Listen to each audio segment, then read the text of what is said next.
Tofa rikici bai kare ba bayan da sharhin ya fito ya wallafa cikin shafinsa na TikTok da su YouTube da sauran kafafen yada zumunta akan wannan fitaccen jarumi mai suna Sadiq Sadiq bisa ga martanin da fito ya yi game da shugaban ƙasar Najeriya da kan jam'iyyar Marbaki da wato APC. Ku kasance da mu cikin bidiyon nan.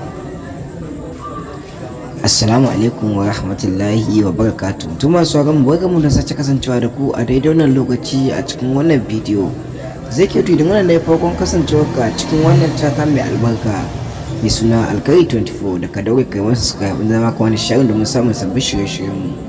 To a halin yanzu zamu shiga cikin shirin kai tsaye duba da bisa ga batun da Musa maisana'a a bisa ga wannan jarumi mai suna Sadiq Sadiq bisa ga bayan martani nasa da fito akan har waka yayi da kuma wasu mabiya bayan sa baki daya kan cewa sun gaji da wannan mulkin kama karya da ake yi a Najeriya. Hakan da ya haifar da cece kuce a kafofin yada zumunta da yake ake masu martani cewa ko abu ne ko a ce irin ba gaskiya bane ba bidiyon nan ko wasu ne suka dan yi AI na bidiyon wanda yake cewa dukkan wani mai hankali kuma hankali ma in ya ga yanayin da ake motsi a cikin bidiyon zai tabbatar da cewa bidiyo ne na gaskiya. Bisa ga shi ya fito a asalinsa dan ghetto area ne amma ya fito ya ga yanayin da ake cutar da talakawa akan ya bashi damar cewa ba zai bari abin ya tafi a banza ba. Dole shi tunda Allah ya dauka kasa dole ya amfani da masu domin gani ya kwato talakawa yancin su a hannun wannan gwamnati da ake kama karya.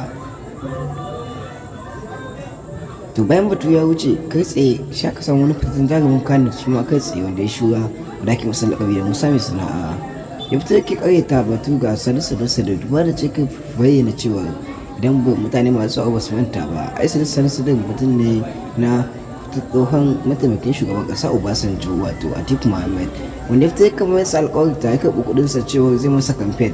To haka yana nuna cewa da wannan alama ne yake so ya amfani domin ya campaign ɗinsa. Babu shakka da halin yanzu sun ɗaure mutane kunnuwa da kawuna baki ɗaya. Shin wane ne mai gaskiya cikin su wanda haka ya sa har an kama Sadiq Sadiq wanda a yanzu haka yana rike ba su kishi mutukunda. Bi kuma wannan wato Musa maisana'a shin kana ganin mai tsaro cikin su kana ganin Sadiq Sadiq ya haka ne domin amfani kansa ko kuma amfani talaka. Haka Musa maisana'a batun ne ya faɗa gaskiya ne ko kuma ba gaskiya ba. To hakan dai mutane sun duba da cewa shi Sadiq ɗan iya ma'ana PDP ne shi kuma Musa maisana'a ɗan iya APC. To dai dukansu da babu wanda za a iya yabo a cikin su kowa da yakan iya kare bangaren sa. To sau musamman kuma duba da yadda siyasar Najeriya ta kada kowa da wanda kake yi shi zaka yi ba wanda baka yi kuma ka zaga. To sau me zaka yi faɗi game da wannan batu ga jarumai guda biyu. Ko idan kuna buƙatar wannan sabbin shirye-shiryen namu ku dama a suka domin samun sabbin shirye-shirye a duk lokacin da muka ɗora.